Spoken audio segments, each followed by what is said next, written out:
கிராமத்து ஸ்டைலில் மட்டன் தண்ணி குழம்பு இந்த மாதிரி ஒரு வாட்டி வச்சு சாப்பிட்டு பாருங்கள். சண்டே மார்னிங் வச்சிங்கன்னா காலையில் இட்லிக்கும் வச்சுட்டு மதியம் வந்து சாப்பாட்டுக்கும் வச்சுக்கலாங்க. டேஸ்ட்டு சும்மா செமையாக இருக்கும். செய்கிறது ரொம்ப ஈஸி. வாங்க எப்படி பண்ணுறதுன்ட்டு பார்க்கலாம்.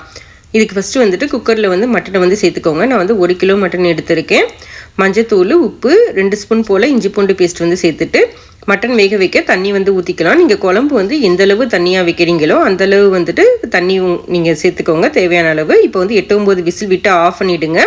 ஒரு 8 வரமிளகா, 3 ஸ்பூன் வந்து கொத்தமல்லி விதை, 1 ஸ்பூன் வந்துட்டு ஜீரகம், 1 ஸ்பூன் சோம்பு, 2 ஸ்பூன் வந்துட்டு மிளகு, கொஞ்சம் கருவேப்பிலை போட்டுட்டு இதை வாசம் வர வரைக்கும் வறுத்துட்டு ஆற வச்சு பொடி பண்ணி எடுத்து வந்துடலாங்க.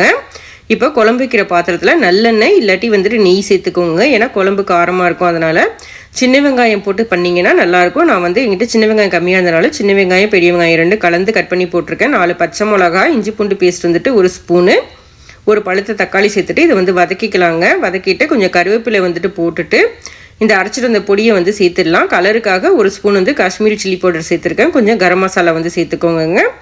இப்போ நம்ம மட்டன் வேக வச்சதில் தண்ணியை வந்து இழுத்து வச்சுட்டு மட்டனை மட்டும் இதில் சேர்த்து இந்த மசாலாவோட சேர்த்து நல்லா வந்து கொஞ்சம் நேரம் வந்து வதக்கிக்கோங்க. வதக்கிட்டு இப்போ அந்த தண்ணியை வந்து சேர்த்துக்கோங்க.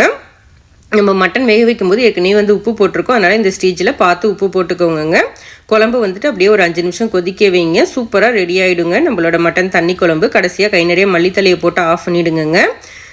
சாதத்தில் போட்டு பிசைஞ்சு சாப்பிட்டா இந்த குழம்பு வந்து செம்ம டேஸ்ட்டாக இருக்குங்க. கண்டிப்பாக நீங்களும் ட்ரை பண்ணி பாருங்கள். இது எப்படி சாப்பிட்ணுன்னா மட்டனை வந்து கிண்ணத்தில் தனியாக எடுத்து வச்சிடணும்.